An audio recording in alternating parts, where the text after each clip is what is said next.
सद्गुरुदेव की जय। बंदी छोड़ सद्गुरु रामपाल जी भगवान की जय। बंदी छोड़ सद्गुरु रामपाल जी भगवान की जय। बंदी छोड़ सद्गुरु रामपाल जी भगवान की जय हो। सभी भाई बहनों को दासी का प्यार भरा सत साहिब। भाई बहनों, दासी बहुत दिनों से लाइव नहीं आ पा रही थी।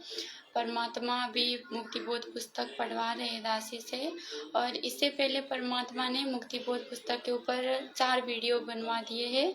तो आपने अगर उन वीडियो को नहीं देखा है तो आप उन वीडियो को जाके देख सकते हो। अभी परमात्मा आज 5वां पार्ट बनवाने जा रहे हैं परमात्मा इस निज दासी से। तो वीडियो को शुरू करते हैं।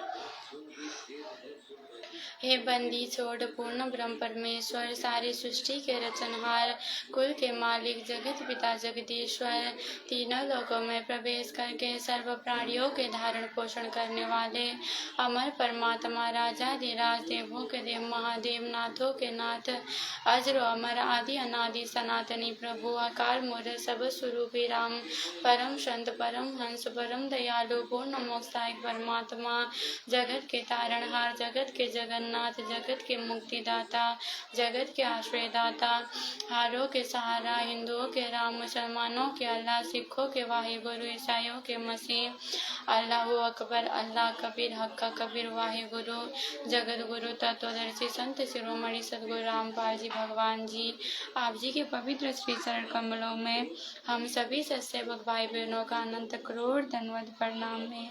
अनंत करोड़ धन्यवाद प्रणाम है। अनंत करोड़ धन्यवाद प्रणाम। मंगलाचरण से शुरू करते हैं। अथ मंगलाचरण। गरीब नमो नमो शतपुर सको नमस्कार गुरु के नहीं, सुर नर मुनि जन साधवा, संतो सर्व सदी नहीं, सतगुरु साहेब संत सबे, दंडोतम प्रणाम, आगे पीछे मत हुए, तिनको जा कुर्बान, नराकार निर्वेशम, काल जाल भय भंजनम, निर्लेपम निज नीरगुणम, अकल अनुबे सुनदुनम, सोहम सुरति समापतम, सकल समाना नीरतल, उज्जवल हिरंबर हरदमम, बेपरवा अथाहे, पार पारनी मध्यतम, गरीब जो सुमद सिद्ध होई, गणनायक गलताना, करो अनुग्रह सोई, पार सबद परवाना, आदि गणे समनाम, गणनायक देवन देवा, चरण कमल लोलामु, आदि अंत करु सेवा, ब्रह्म शक्ति संगीतम, रिद्धि सिद्धि दाता सोई, अवगत गुण हतीतम, सतपुरुष निर्मोही, जगदम्बा जगदीशम, मंगल रूप मुरारी, तन मनाद पोषीशम, भक्ति मुक्ति भंडारी, सुर नर मुनि जन ध्यावे, ब्रह्मा विष्णु महेशा, सहस सहस मुख गावे, पूजे आदि गणेशा, इंद्र कुबेर सरीखा, वरुण धर्म राय ध्यावे, सुमरत जीवन जी का, मन इच्छा फल पावे, 33 कोटि धारा, ध्यावे सहस 88, उदरे भव जल पारा, कटहे यम की फांसी, 33 कोटि धारा, ध्यावे सहस 88, उतरे भव जल पारा, कटहे यम की फांसी। सद्गुरुदेव की जय। बंदी छोड़ सद्गुरु रामपाल जी भगवान की जय। बंदी छोड़ सद्गुरु रामपाल जी भगवान की जय। बंदी छोड़ सद्गुरु रामपाल जी भगवान की जय हो। हे परमपिता परमात्मा, सारे सृष्टि के रचनहार, कुल के मालिक सद्गुरु रामपाल जी भगवान जी, आप जी की पवित्र पुस्तक मुक्ति बोध पढ़ते समय इस तुक्ष नीच दासी से मन क्रम वचन से किसी भी प्रकार की कोई गलती बन जाए दाता, तो नीच जान के क्षमा करने की कृपा कर दीजिएगा गुरुदेव। चरणों में लगाए रखना परमात्मा। जय गुरुदेव भगवान की। तो भाई बहनों, मुक्तिबोध पुस्तक पढ़ना प्रारंभ करते हैं। अंतिम बार परमात्मा ने मुक्तिबोध, पवित्र मुक्तिबोध पुस्तक की पेज नंबर 35 तक पढ़वाई थी परमात्मा ने। और पेज नंबर 35 में ही एक विषय है, एक काशी में जो एक और परमात्मा ने जो चमत्कार किया था उसके बारे में इसमें लिखा है। तो वहाँ से शुरुआत करते हैं। एक अन्य करिश्मा जो उस भंडारे में हुआ, वो जीवनवार लंगर 3 दिन तक चला था। 3 दिन में प्रत्येक व्यक्ति कम से कम 2 बार भोजन खाता था, कुछ तो 3-4 बार भी खाते थे, क्योंकि प्रत्येक भोजन के पश्चात दक्षिणा में 1 मोहर 10 ग्राम सोना और 1 दोहर कीमती सूती शॉल दिया जा रहा था। इस लालच में बार बार भोजन खाते थे। 3 दिन तक 18 लाख व्यक्ति शौच तथा पेशाब करने काशी के चारों ओर ढेर लगा देते, काशी तो सड़ा देते। काशी निवासियों तथा उन 18 लाख अतिथियों तथा 1 लाख सेवादार जो सतलोक से आए थे, उस गंध का ढेर लग जाता। श्वास लेना दुभर हो जाता, परंतु ऐसा महसूस ही नहीं हुआ। सब दिन में 2-3 बार भोजन खा रहे थे, परंतु शौच 1 बार भी नहीं जा रहे थे, ना पेशाब कर रहे थे। इतना स्वादिष्ट भोजन था कि पेट भर भर कर खा रहे थे, पहले से दुगना भोजन खा रहे थे।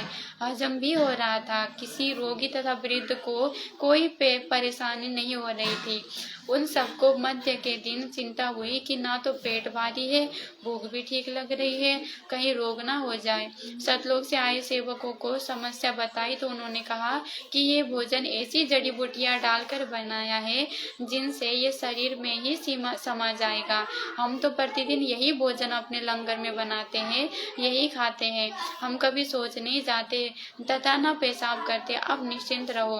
फिर भी विचार कर रहे थे कि खाना खाया है, परंतु कुछ तो मल निकलना चाहिए। उनको लेट्रिन जाने का दबाव हुआ। सब शहर से बाहर चल पड़े। टट्टी के लिए एकांत स्थान खोजकर बैठे तो गुदा से वायु निकली। पेट हल्का हो गया तथा वायु से सुगंध निकली जैसे केवड़े का पानी छिड़का हो। ये सब देखकर सबको सेवादारों की बात पर विश्वास हुआ। तब उनका भय समाप्त हुआ, परंतु फिर भी सबकी आंखों पर अज्ञान की पट्टी बंधी थी। परमेश्वर कबीर जी को परमेश्वर नहीं स्वीकारा। पुराणों में भी प्रकरण आता है कि अयोध्या के राजा ऋषभ देव जी राज त्याग कर जंगलों में साधना करते थे।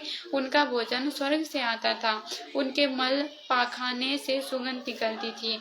आसपास के क्षेत्र के व्यक्ति इसको देखकर आश्चर्यचकित होते थे। इसी तरह सतलोक का आहार करने से केवल सुगंध निकलती है, मल नहीं। स्वर्ग तो सतलोक की नकल है, जो नकली यानी डुप्लीकेट है।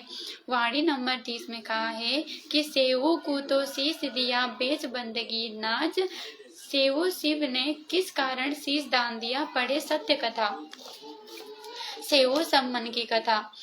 एक समय साहेब कबीर अपने भक्त सम्मन के यहाँ अचानक 2 सेवकों कमाल व शेख फरीद के साथ पहुँच गए। सम्मन के घर कुल 3 प्राणी थे। सम्मन की पत्नी नेकी और सम्मन का पुत्र सेवु यानी शिव, जिसको अपभ्रंशवश सेवु पुकारते थे। भक्त सम्मन इतना गरीब था कि कई बार अन्न भी घर पर नहीं होता था। सारा परिवार भूखा सो जाता था। आज वही दिन था। भक्त सम्मन ने अपने गुरुदेव कबीर साहिब से पूछा कि साहिब का खाने का विचार बताए, खाना कब खाओगे। कबीर साहिब ने कहा कि भाई भूख लगी है, भोजन बनाओ। सम्मन अंदर घर में जाकर अपनी पत्नी नेकी से बोला कि अपने घर अपने गुरुदेव भगवान आए हैं, जल्दी से भोजन तैयार करो। तब नेकी ने कहा कि घर पर अन्न का एक दाना भी नहीं है। सम्मन ने कहा पड़ोस वालों से उधार मांग लाओ। नेकी ने कहा कि मैं मांगने गई थी, लेकिन किसी ने भी उधार आटा नहीं दिया। उन्होंने आटा होते हुए भी जानबूझकर नहीं दिया और कह रहे थे कि आज तुम्हारे घर तुम्हारे गुरुजी आए हैं। तुम कहा करते थे कि हमारे गुरुजी भगवान हैं। आपके गुरुजी भगवान है तो तुम्हें मांगने की क्यों आवश्यकता क्यों पड़ी।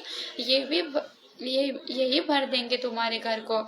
आदि आदि कहकर मजाक करने लगे। सम्मन ने कहा लाओ आपका चीर गिरवी रखकर 3 सेर आटा ले आता हूँ। नेकी ने कहा, ये चीर फटा हुआ है, इसे कोई गिरवी नहीं रखता। सब सोच में पड़ जाता है और अपने दुर्भाग्य को कोसते हुए कहता है कि मैं कितना अभागा हूँ, आज घर भगवान आए और मैं उनको भोजन भी नहीं करवा सकता। हे परमात्मा, ऐसे पापी प्राणी को पृथ्वी पर क्यों भेजा? मैं इतना नीच रहा हूँगा कि पिछले जन्म में कोई पुण्य नहीं किया, अब सदगुरु को क्या मुँह दिखाऊं?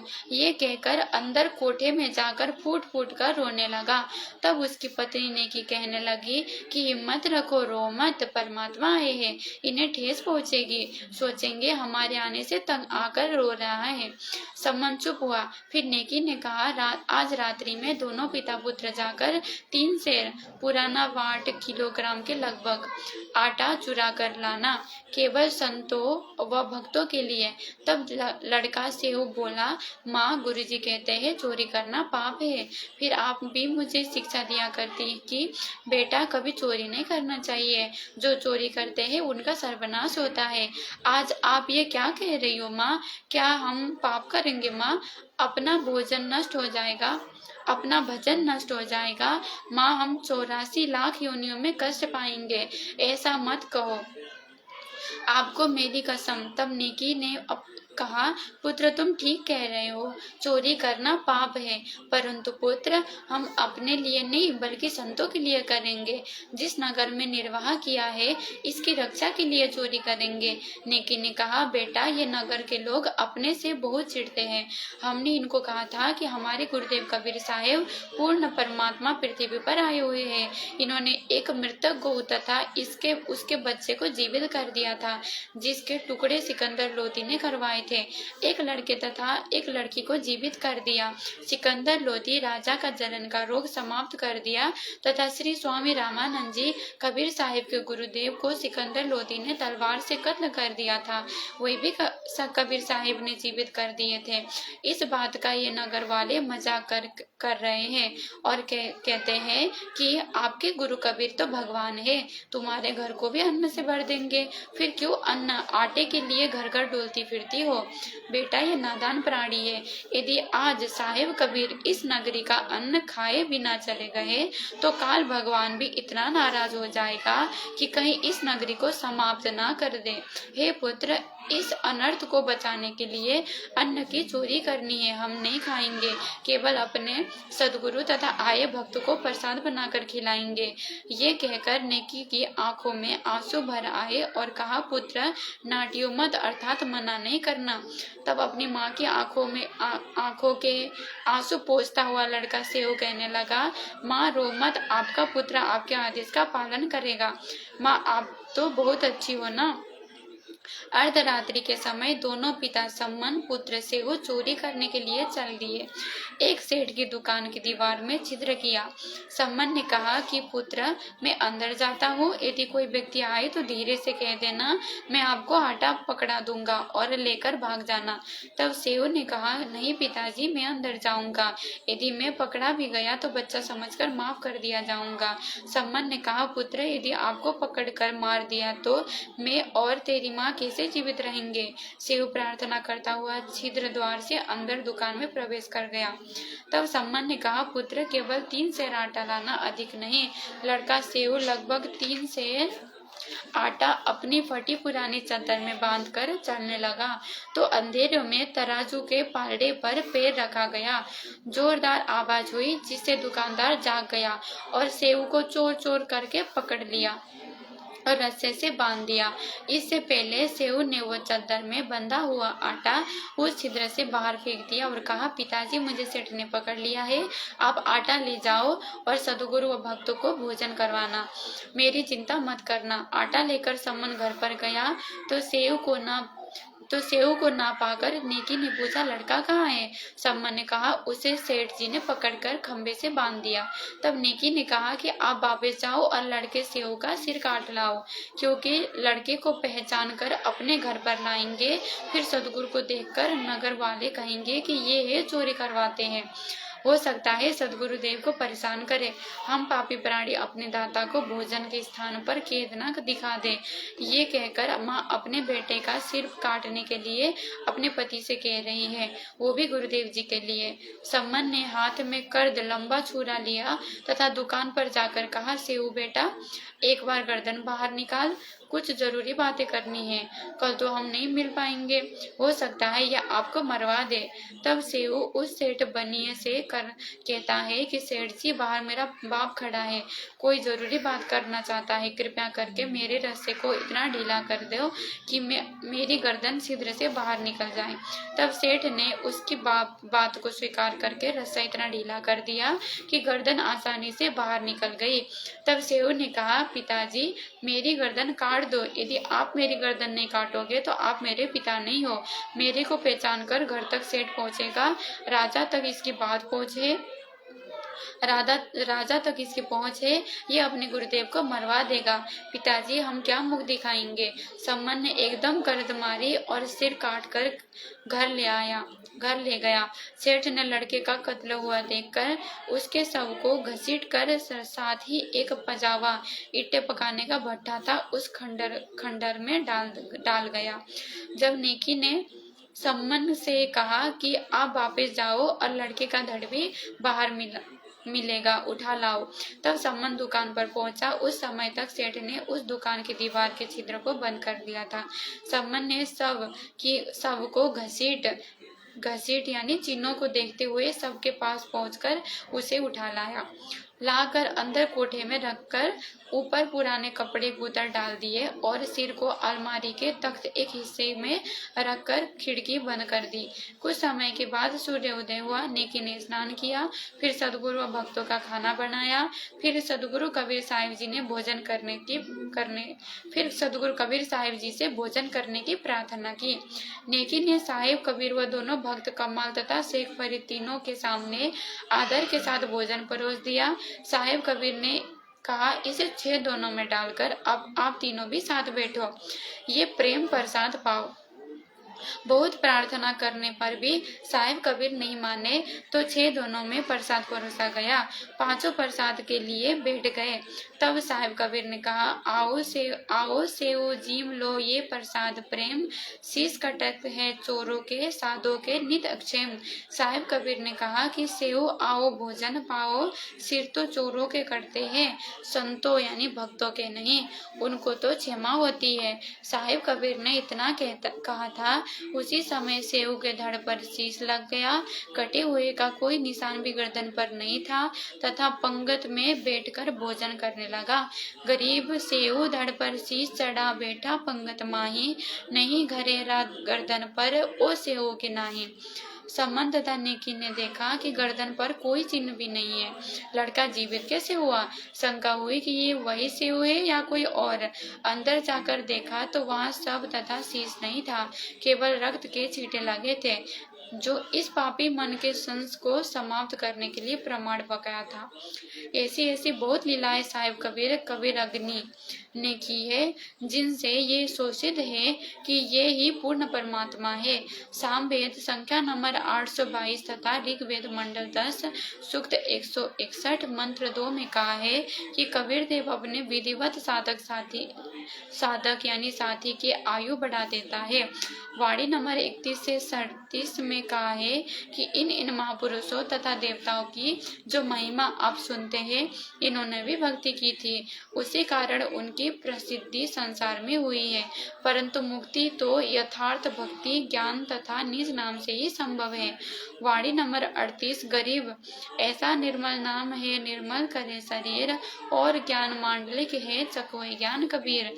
भावार्थ है, वेदों, गीता, पुराणों तथा कुरान व बाइबल में मांडलिक यानी आंशिक ज्ञान है। कबीर परमेश्वर द्वारा बोली अमर वाणी सोशम वेद में संपूर्ण अर्थात चक्रवर्ती ज्ञान है। इसके लिए पढ़े सृष्टि रचना, जो इसी पुस्तक में पृष्ठ नंबर 518 पर है। राग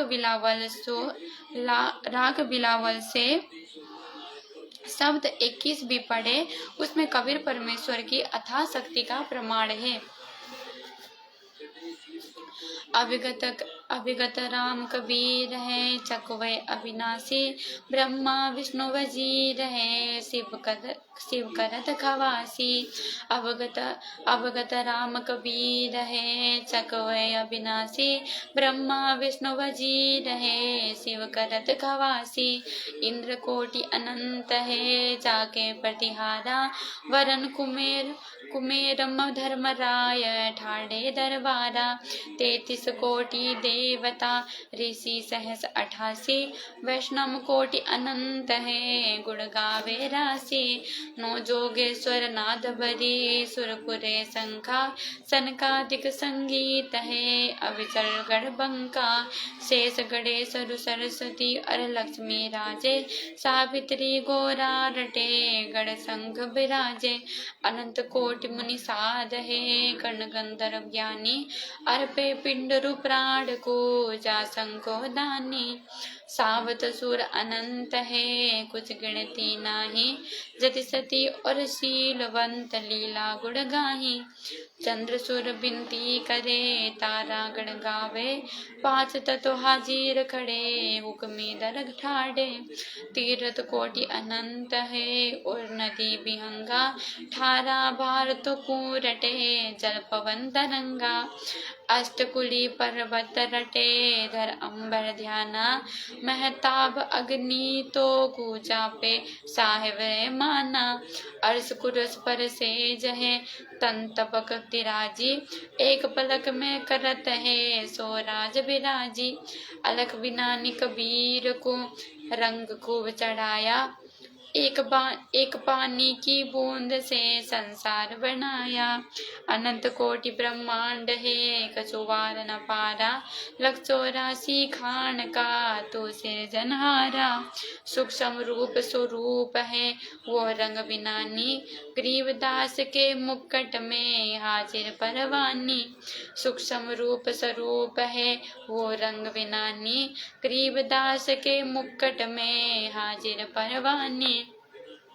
वाणी नंबर 39। गरीब राम नाम सदने पिया, बकरे की उपदेश, अजामिल से उधरे, भक्ति बंदगी पेशा। भावार्थ है, एक सदन नाम का कसाई था, उसकी कथा इस प्रकार है। सदन कसाई का उद्धार। एक सदन नाम का व्यक्ति एक कसाई के बुचड़ खाने में नौकरी करता था। करीब 100 छल सीधर में करूँ अपने जन के काज, हिरना कुछ जो मार जो नरसिंह धरहूं साज। संत गरीबदास जी ने बताया है कि परमेश्वर कबीर जी कहते हैं कि जो मेरी शरण में किसी जन्म में आया है, मुक्त नहीं हो पाया, मैं उसको मुक्त करने के लिए कुछ भी लीला कर देता हूँ। जैसे प्रहलाद भगत की रक्षा के लिए नरसिंह रूप, मुख और हाथ शेर लायन के से शरीर नर यानी मनुष्य का धारण करके हिरण्यकश्यप को मारा था। फिर कहा है कि करीब जो जन मेरी शरण है, ताका हूँ मैं दास, गेल गेल लागा रहूं जब तक धरणी आकाश। परमेश्वर कबीर जी ने कहा है कि जो जन यानी व्यक्ति किसी जन्म में मेरी शरण में आ गया है, उसके मोक्ष के लिए उसके पीछे पीछे फिरता रहता हूँ, तब तक धरती आकाश रहेगा, जब तक धरती आकाश रहेगा, महाप्रलय तक, तब तक उसको काल जाल से निकालने की कोशिश करता हूँ।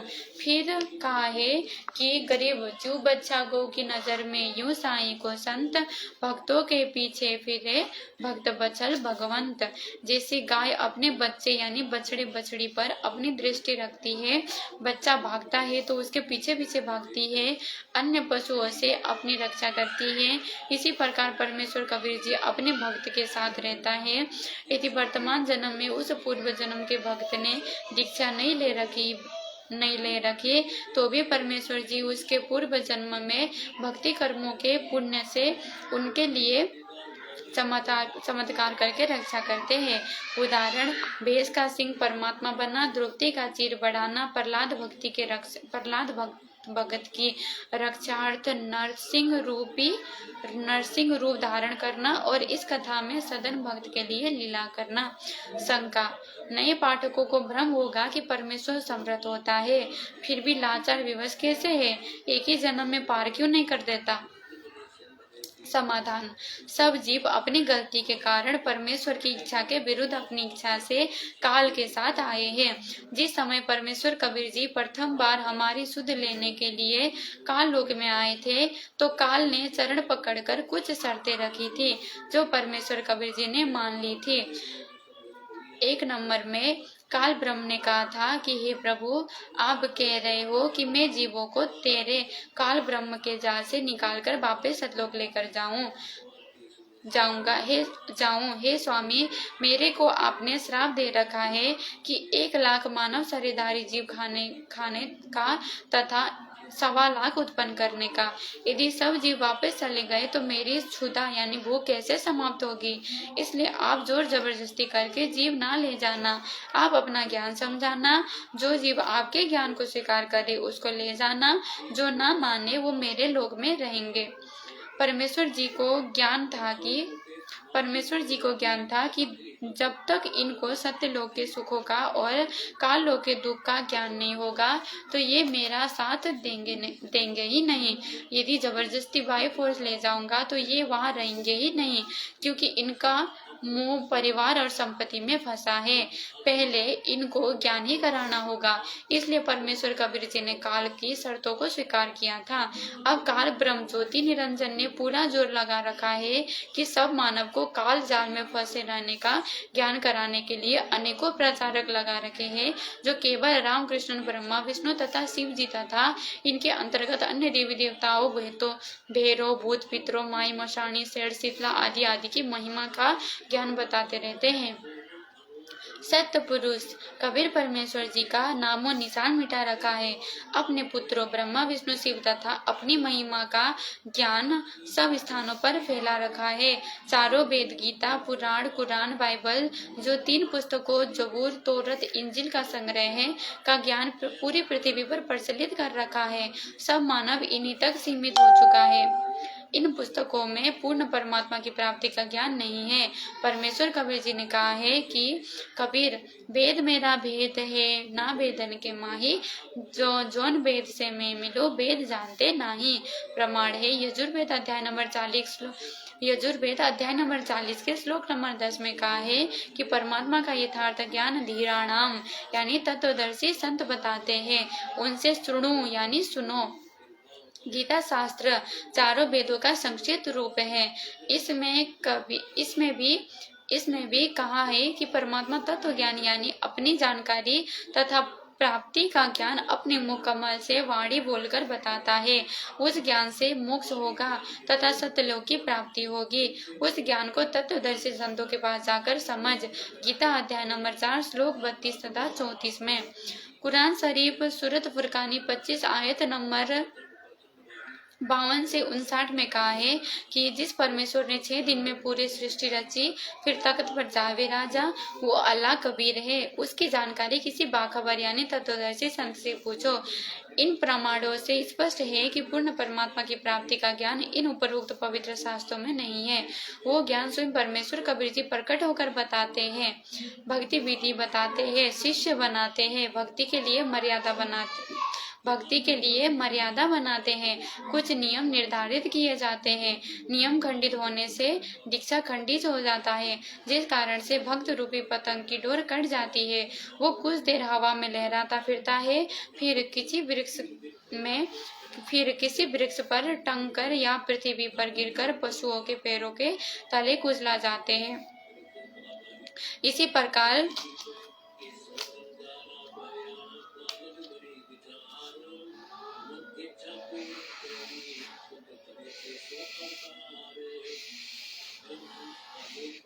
इसी प्रकार काल सर्वप्रथम कबीर जी के भक्त का नाम खंडित करवाता है, जिस कारण से उस साधक का संपर्क कनेक्शन परमात्मा से कट जाता है।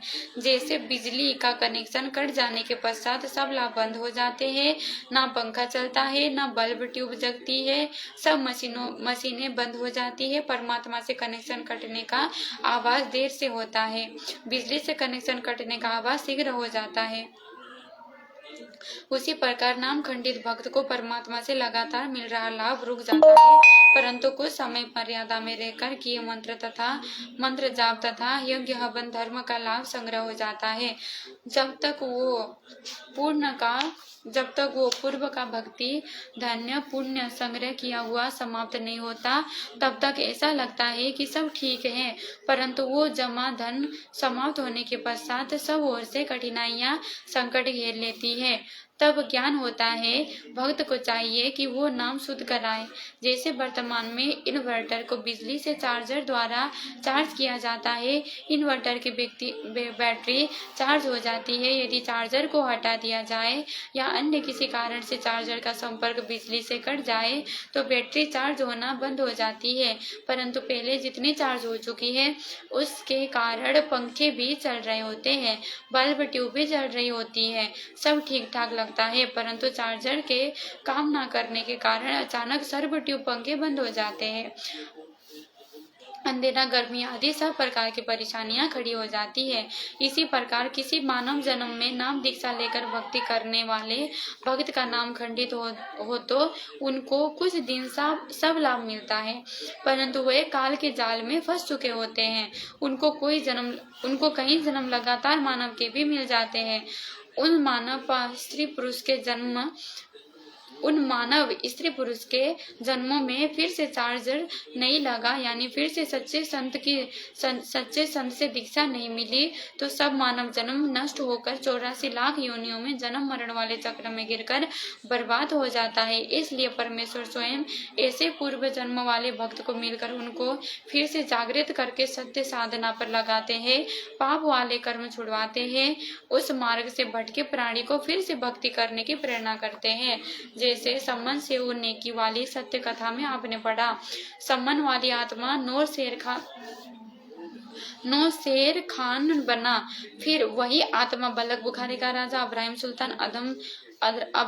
अधम सुल्तान बना। प्रत्येक जन्म में परमेश्वर मिले, भक्ति की प्रेरणा की, परंतु फिर भी काल जाल में रहे। अब्राहिम सुल्तान वाले जन्म में जाकर सम्मन वाला जीव मुक्त हुआ। परमात्मा कबीर जी ने कहा है कि संत गरीबदास जी ने बताया है, अनंत कोटि बाजी जहाँ रचे सकल ब्रह्मांड, गरीबदास में क्या करूँ काल करे जीव खंड। भावार्थ है, परमेश्वर कबीर जी ने कहा है कि हे गरीबदास, मैं इतना समर्थ हूँ, मैंने अनंत करोड़ ब्रह्मांड की रचना की, उनका संचालन कर रहा हूँ, परंतु मैं क्या करूँ, काल ब्रह्म मेरे भक्त को मेरे से खंड यानी भिन्न कर देता है, उसका नाम खंडित करवा देता है, जिस कारण से वो प्राणी फिर से काल के जाल में रह जाता है। मैं उसको फिर किसी मानव जन्म में किसी संत भक्त के रूप में मिलता हूँ, उसकी भक्ति की गाड़ी फिर से पटरी पर लाता हूँ।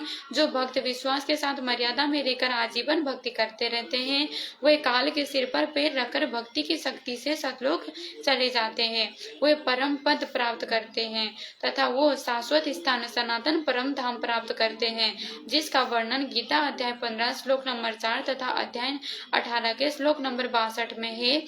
उसी विधान अनुसार परमेश्वर कबीर जी ने नरक इकट्ठा कर रहे पूर्व जन्म के सदना कसाई को पुनः शरण में लिया।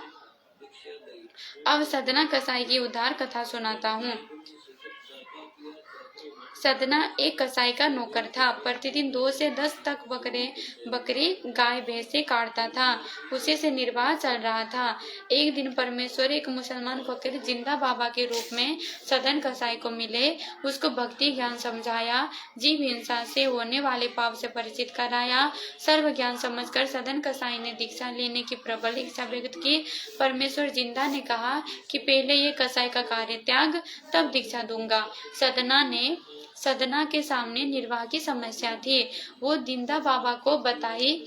जिंदा वेशधारी प्रभु ने कहा कि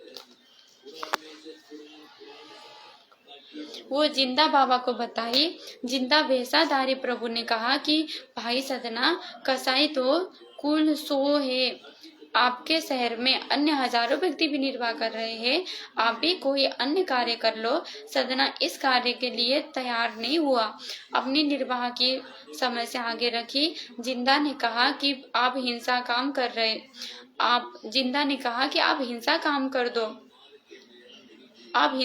कर दो। सदना ने कहा कि मालिक, सदना ने कहा कि मैं मालिक की आज्ञा की अवहेलना नहीं कर सकता।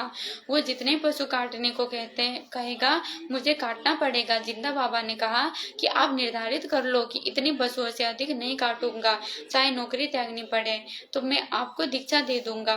सदना कसाई की दीक्षा लेने की इच्छा प्रबल थी, नौकरी छूटने का भय भी कम नहीं था, इसलिए इस बात पर सहमत हो गया और हिसाब लगाया कि प्रतिदिन छोटे बड़े 10 या 12 पशु ही करते हैं।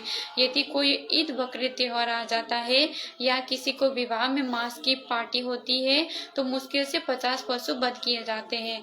सदना ने कहा कि बाबा जी मैं पक्का वादा वचन करता हूँ कि 100 पशुओं से अधिक नहीं काटूंगा, चाहे नौकरी भी क्यों न त्यागनी पड़े। जिंदा बाबा बोले ठीक है, आपको मुझसे मिलने की इच्छा हो तो मैं जगन्नाथ मंदिर में पुरी में रहता हूँ, वहाँ आ जाना। कुछ समय सब ठीक ठाक चलता रहा। एक दिन नगर में कहीं विवाह थे, साथ में नवाब के लड़के का विवाह था। उस दिन पूरे 100 बकरे काटे। सदना ने अल्लाह का धन्यवाद किया, अपना वचन खंड होने से बाल बाल बचा। सब औजार धोकर साफ करके रख दिए। कुछ रात्रि बीतने के पश्चात मालिक कसाई के पास एक अन्य कसाई आया। उसने शहर में 50 बकरों की आवश्यकता थी। उसके लिए वो सदना के मालिक के पास आया तथा 50 बकरे लेने की बात कही। सौदा तय हो गया। रात्रि में सदना के मालिक के घर ही रुका। उसके खाने के लिए मालिक ने सदना को बुलाया तथा एक बकरा काटकर एक व्यक्ति के सब्जी के लिए मांस रसोई में भेजने के लिए कहा। सदना को पसीना आ गया, अपना वचन खंड होने का भय सताने लगा। उसी समय एक विचार आया कि क्यों न बकरे के अंडकोश काटकर रसोई में भेज दूं, मेरा वचन भी रह जाएगा और मालिक भी खुश रहेगा। एक बकरा लाकर सदना ने उसके अंडकोश काटने के लिए छुरा उठाया। उसी समय परमात्मा ने बकरे को मनुष्य बुद्धि प्रदान कर दी तथा तत्व ज्ञान की रोशनी कर दी। बकरे ने कहा कि हे सदन भाई, आप मेरी गर्दन काटो, अंडकोश मत काटो। आप ये नया वेर शुरू ना करो। हे सदना, मैंने कसाई रूप में तेरे कई सिर काटे हैं, जब तुम बकरे की योनि में थे। आपने भी मेरे बहुत सिर काटे हैं, जब मैं बकरा और तुम कसाई थे। यदि आप मेरे अंडकोश काटोगे तो मैं सारी रातें तड़प तड़प कर रो रो कर मरूंगा। अगले किसी जन्म में जब मैं कसाई बनूंगा, तुम बकरा बनोगे तो अल्लाह के विधान अनुसार मैं तेरे अंडकोश काटूंगा। तुम भी तड़प तड़प कर प्राण त्यागोगे। इसलिए ये नई दुश्मनी शुरू ना कर, मेरा गर्दन काट अपना बदला ले। उसी समय सदने के हाथ से करद यानी लंबा चाकू छूट गया, कांपने लगा, अचेत होकर गिर गया। मालिक ने रसोइयों को आवाज लगाई कि खाना लाओ। रसोइयों ने बताया कि सदना ने मांस नहीं पहुंचाया तो मालिक कुछ नौकरों के साथ आया। सदना जमीन पर बैठा था। ये सचेत हो चुका था। बकरा खड़ा था, वहीं पर चाकू पड़ा था। मालिक ने कहा, नमक हराम, इतनी देर कर दी मांस भेजने में, जल्दी कर। सदना ने हाथ जोड़कर कहा, मालिक बहुत बकरे काट दिए हैं, 100 बकरे काटे हैं, अब 100 और नहीं कटते। मैं और नहीं काटूंगा, कल काट दूंगा। मालिक जो कसाई ठहरा क्रोध में भरकर साथ में आए नौकरों से कहा कि इसी छुरे से इसके दोनों हाथ काट दो। चाहे सदना हाथ जोड़े गिड़गिड़ाता रहे। ये नमक हराम मेरे लाभ में खुश नहीं है। इस सौदागर ने दुगने मूल्य में बकरे का सौदा किया है। भोजन देरी के कारण नाराज होकर चला गया तो मेरी कितनी हानि हो जाएगी। ये आज आज्ञा का पालन नहीं कर रहा है, पक्का हरामखोर है। इतना सुनकर नौकरों ने सदना के दोनों हाथ काट दिए, नौकरी से निकाल दिया। वैद्य के पास जाकर इलाज कराया। जख्म भरने के पश्चात सदना भक्त जगन्नाथपुरी की ओर चला। चलते चलते रात्रि में एक गांव में एक नंबरदार के घर रुका। नंबरदारनी ने सदना को अपने हाथों से भोजन कराया। सदना ने उसी देवी की बुरी बुरी प्रशंसा की। नंबरदारनी की चाल चलन अच्छे नहीं थे। वो सदना के यौवन पर दृष्टि लगाई हुई थी। सदना सुंदर जवान था, आयु 30 बरस के आसपास थी। रात्रि में नंबरदारनी सदना के बिस्तर पर आ गई और अपने साथ संभोग करने को कहा। सदना बिस्तर छोड़कर खड़ा हो गया और कहा, बहन आप नंबरदार की इज्जत हो, आप उसकी धरोहर हो। मैं पहले से ही दुखी हूँ, आप मुझे क्षमा करो, मैं अभी चला जाता हूँ। आप नंबरदार जी के साथ धोखा कर रही हो, आपको अल्लाह के दरबार में जवाब देना पड़ेगा। डरो उस परवरदिगार से। सदना का ये उत्तर सुनकर नंबरदार ने विचार किया कि ये मेरे पति को बताएगा, इससे पहले मैं ही बता देती हूँ। रात्रि के 2 बजे थे। नंबरदार ने कहा कि वो व्यक्ति जो आज अपना मेहमान बना था मेरे साथ गलत हरकत करने लगा। ये कहकर बुरी तरह रोने लगी, पृथ्वी पर गिर गिर कर सिर पटकने लगी। नंबरदार ने तुरंत अपने आदमियों को सदना को पकड़कर लाने को कहा। सदना को पकड़कर पंचायत घर चौपाल में बांधकर बैठा दिया। नवाब के पास शिकायत की गई। नवाब ने सदना को बुलाकर पूछा कि तेरे को अतिथि बनाकर रखा था, भोजन दिया, अरे दुष्ट तूने ये क्या किया। सदना ने अपनी हकीकत बताई, परंतु नवाब तथा पंचायत को झूठी कहानी लगी। नवाब